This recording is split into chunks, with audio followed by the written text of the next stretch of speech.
This is how the Adrianna Younge case officially ends. Case closed, experts agreed, family devastated. But endings aren't always what they seem. Because when the final expert finished her examination, she said something that made everyone question if this case should have been closed at all. Shocking new evidence has emerged that changes everything we thought we knew about this case. Today we reveal why leading international specialists are questioning the official conclusions and what this means for the family's search for truth. The world's most experienced investigators close a case, but top medical experts refuse to agree. A family flies their daughter's body 5,000 miles for answers, only to discover the truth might be even more disturbing than they imagined. June 2025. The Guyana police force makes their announcement. Case officially closed. Leonard McCaution, veteran Canadian RCMP investigator, concluded definitively, no evidence of wrongdoing whatsoever. His review revealed something else that surprised many. Remember all those theories about hotel owner Bojnarine Bola?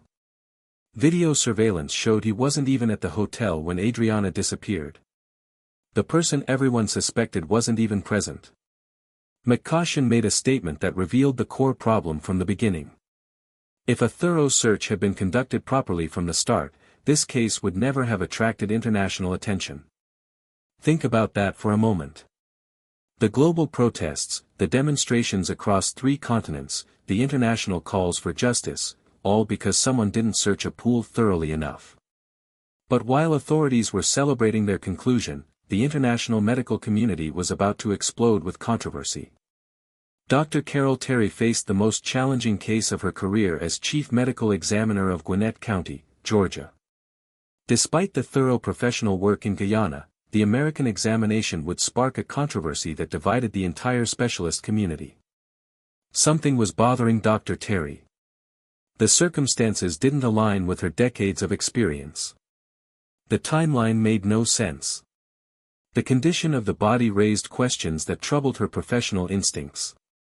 Then came the moment that changed everything. When asked directly if Adrianna had drowned, Dr. Terry made a decision that would shock everyone listening. She declined to confirm it. 3 leading pathologists, in Barbados, Mount Sinai and Delaware, all concluded drowning. Yet here was America's leading pathologist refusing to agree with their findings. But Dr. Terry went even further. In a revealing interview with journalist Travis Chase, she called the case highly suspicious and emphasized that only a thorough investigation could determine whether Adrianna drowned or died under suspicious circumstances. At this time, drowning cannot be conclusively stated as the cause of death, she stated. Drowning is a diagnosis of exclusion, she explained. You must rule out every other possibility first. Nothing during her examination actually proved drowning had occurred. Her assessment was clear. The investigation shouldn't focus on examination results but rather on those missing 20 hours. What happened during that time? Where was the body, and why couldn't trained searchers locate it? Dr. Terry's doubts were just the beginning. Across the Atlantic, another specialist was reaching conclusions that would challenge everything authorities claimed to know. Dr. Mark Devenish, a UK-based consultant at Nottingham University Hospital with dual specialist credentials, was reviewing the same material with fresh perspective. What he found contradicted the official narrative entirely. His analysis revealed she didn't drown in that pool. The science was clear. When someone drowns in large volumes of water, the body absorbs significant amounts, density increases, and the body sinks. But Adrianna was found floating with no signs of prolonged water exposure. This contradicts what we understand about typical drowning cases. His alternative theory was disturbing. The evidence suggested the child may have been given substances and drowned in a smaller volume of water before being relocated to the pool area. The pool wasn't where the incident occurred, it was where the body was discovered. These scientific conclusions undermined the very foundation of the official theory. 2 independent professionals, thousands of miles apart, were questioning the same official conclusion. The family's observation supported these medical concerns. Adrianna's body showed no signs of bloating, a condition typically associated with drowning victims. Family members reported visible bruises and scratches on her knees, elbows, face, hands, and toes. These details only deepened suspicions surrounding her death. McCaution's review found no criminal trace, an accidental drowning, plain and simple. Yet after 20 hours of failed searches, the body surfaced in water already combed by experts. After weeks in America, Adrianna's family faced a devastating reality. The fourth examination couldn't provide the definitive answers they desperately sought, but it had revealed something equally important: serious professional doubt about the official conclusions. On The Reset talk show, Antamika Lewis announced, "We will return by month's end for the funeral in Guyana.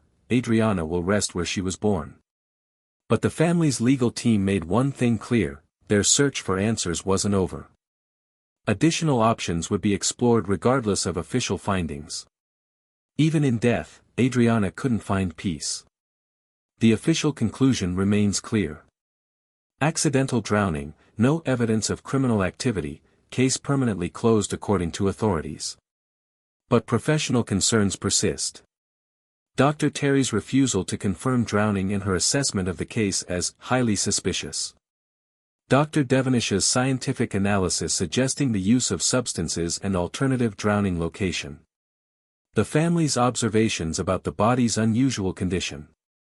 The impossible timeline of the body's appearance. How can a case be officially closed when leading experts from the United States, United Kingdom, and Canada refuse to agree on what actually happened? Beyond all the investigations and examinations, a family lost their daughter. Adrianna was just 11 years old and should have returned home safely that day. Instead, she became the center of international controversy that may never be resolved. The case is officially closed, but for a grieving family, uncertainty remains the heaviest burden. They will lay their daughter to rest by June's end, but the questions that haunted them from the beginning persist. For specialists, 3 countries, 2 continents, 1 child, and no agreement. Where is the truth in this divide? Some cases end with justice. Others end with questions that echo forever. As Adrianna finally returns home for her final rest, the search for complete truth continues. And sometimes, that uncertainty becomes the heaviest burden of all to carry.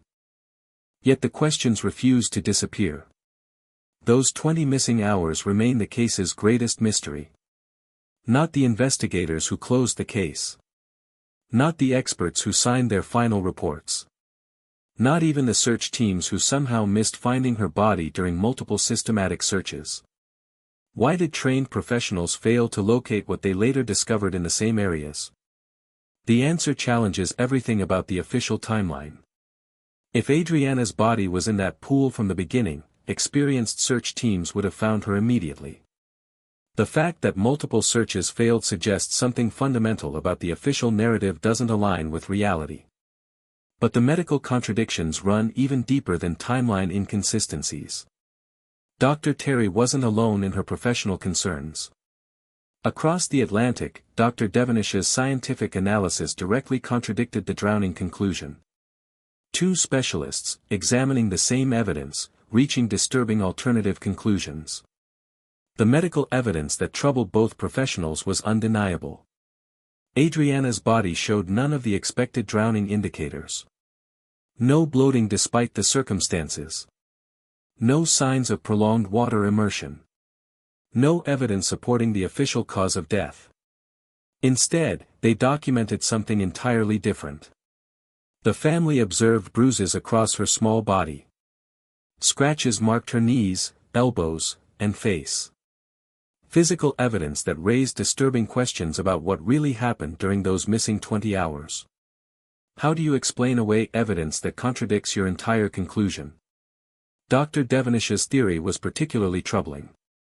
His analysis suggested Adrianna may have been given substances and drowned in a smaller volume of water before being moved to the pool. The pool wasn't where she died, it was where her body was placed. This scientific assessment completely undermines the foundation of the official investigation. The family's journey across continents seeking answers reveals the devastating human cost of these unresolved contradictions. They flew their daughter's body 5,000 miles hoping for definitive answers from America's leading pathologists. Instead, they received confirmation that their worst fears might be justified. When Dr. Terry called the case highly suspicious and refused to confirm drowning as the cause of death, she validated every concern the family had harbored since day one. Think about what this means for a grieving family. They followed every official procedure. Trusted the system. Expected justice through proper channels. Instead, they discovered that leading medical experts cannot agree on how their daughter died. 4 pathologists across 3 countries examined the same evidence. 3 concluded drowning. 1 refused to agree and called it suspicious. Dr. Devonish went further, suggesting substances and alternative scenarios. How is a case officially closed when international medical experts fundamentally disagree about what happened? The family's legal team made their position clear: additional options would be explored regardless of official findings. Because when medical professionals across continents are raising red flags, a mother's fight for truth doesn't end with bureaucratic proclamations. McCaution found no criminal evidence and closed the case. But his investigation couldn't explain the impossible timeline or address the medical contradictions that continue to divide specialists. The truth lies somewhere in those missing 20 hours that no official investigation has adequately explained. Stories like Adrianna's expose the gap between official conclusions and medical reality. When leading pathologists refuse to accept drowning as the cause of death, when specialists suggest alternative scenarios involving substances, when physical evidence contradicts official narratives, silence becomes complicity. The search for complete truth continues beyond any single official determination. If you enjoy deep dives into true crime, make sure to subscribe so you don't miss the next story. Until next time, friends!